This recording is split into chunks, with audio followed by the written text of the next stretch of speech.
In this video, we're going to show you to install the sway bar end link on your Dodge Charger, located behind your front wheels. Using a 22mm socket, let's loosen and remove our lug nuts.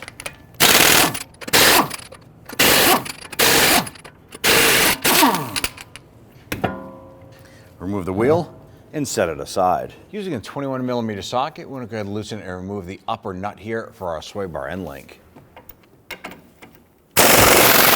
Now in our particular case, the other side of our sway bar end link is spinning, so we need to put something on there to hold it, such as channel locks or something like that there, and then we'll go ahead and loosen this. Your other option is to put a wrench on the outside here as we loosen this by hand. We want to put our box end wrench on here, and this is a 10mm.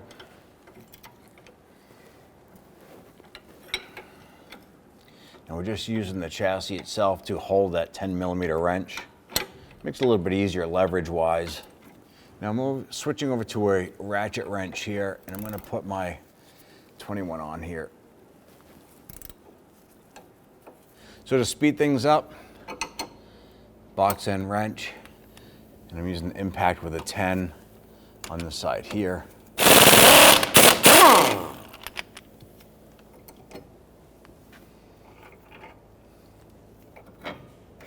Once we have this one out, let's go ahead and move to the lower.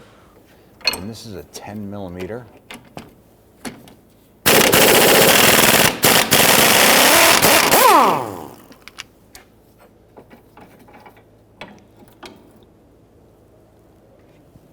Install your new end link. I'm going to go ahead and feed this through and put a nut on here to capture that. Now the difference between this and the other one is that this one here has a 19mm thin nut here on the inside that's part of the shank itself. It does not have the 10mm on the end of the stud itself. It's going to be a little bit different on the install. Let's go ahead and line up the top, feed that in, and we're going to get the nut captured on that. Once we get that started, we're going to go back to the bottom. Now what we're going to use here, this is a thin wall wrench, and it's specific for something like this here. That way there, you don't have a giant wrench that gets stuck between the rubber seal here and the sway bar itself. Snug that down. Let's go ahead and repeat for the top.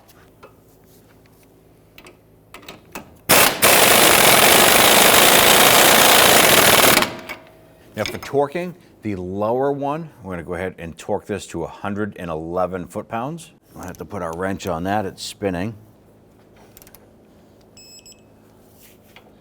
The top nut is going to get torqued to 100 foot-pounds.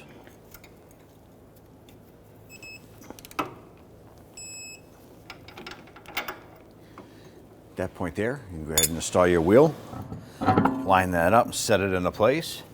We want to go ahead and get all of our lug nuts started by hand, and then we'll snug them down.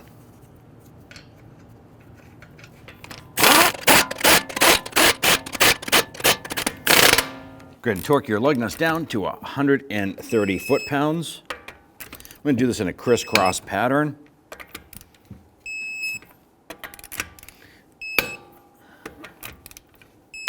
Repeat this process for the passenger side, and you're all set. When only the best will do, demand TRQ. The only company that lets you view before you do. TRQ is committed to offering the highest quality aftermarket auto parts that are engineered for peace of mind. Thanks for using and viewing with TRQ.